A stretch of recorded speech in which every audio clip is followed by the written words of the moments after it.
And these things take a while. What would it take for a guy like yourself to ascend to, being a household name? And what do you think the path is, and how great is your desire to do that? It's funny that you mentioned that. Ben Getty used to talk a lot about that. That the main goal for any fighter is to establish a household name. That's my ultimate goal, along with the legacy of becoming the undisputed welterweight champion of the world.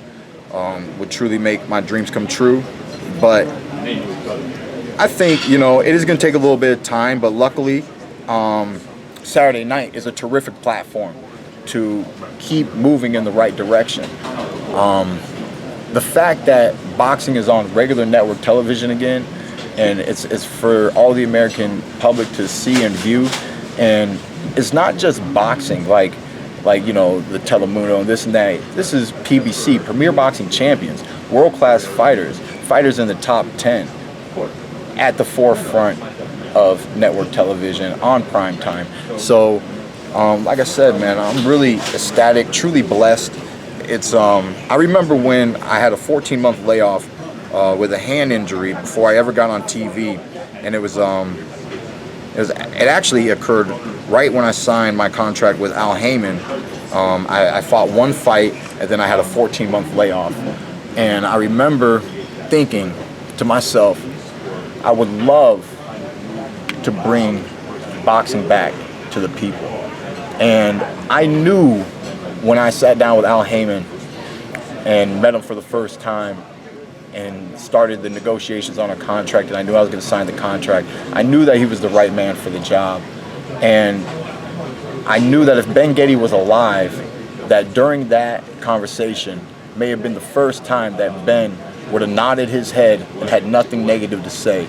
Because Ben used to always say, it's not about the promoter as much as it's about the networks.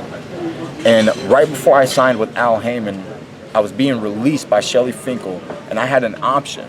I either go to the promoter, which was Golden Boy Productions, or I signed with the manager advisor, Haymon.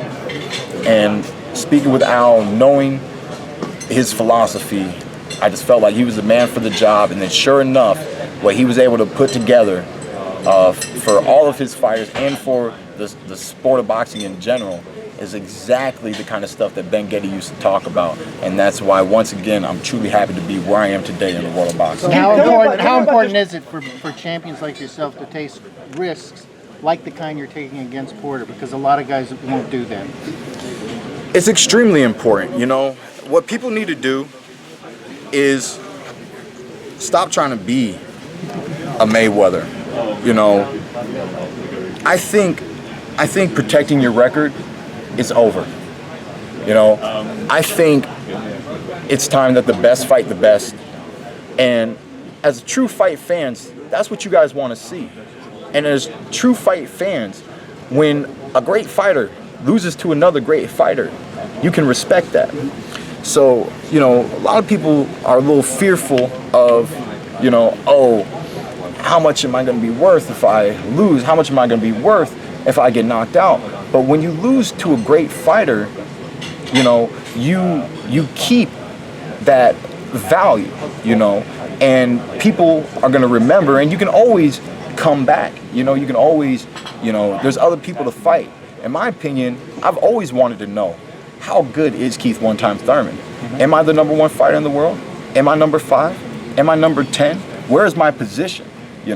And ever since I hit the scene, I've been climbing the ladder, simply trying to find where I belong in the welterweight division, and I do believe that I belong at the top. And in the 80s, there was a class of fighters, Hagler, Leonard, and Duran, that all were in that group together. Is there that potential right now in this division? Yes, sir. We got 5 fighters off the top of my head.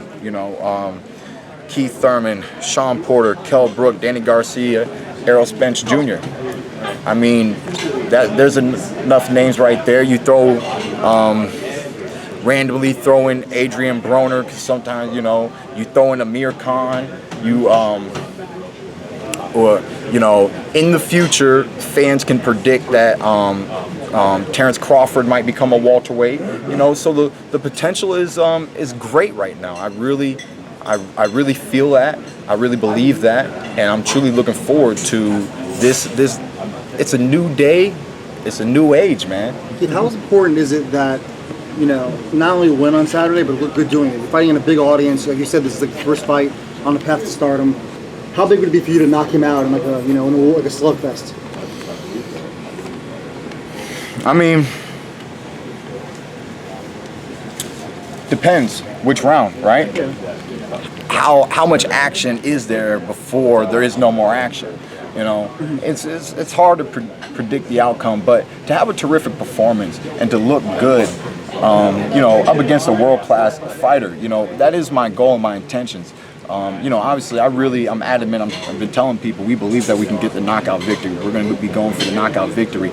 But with or without the knockout victory, whenever I have not had a knockout victory, I've always had a dominating performance, right? So at the end of the day, we still want to dominate and set ourselves apart from Sean Porter and say that Sean Porter is a world-class fighter, but Keith Thurman is at next level.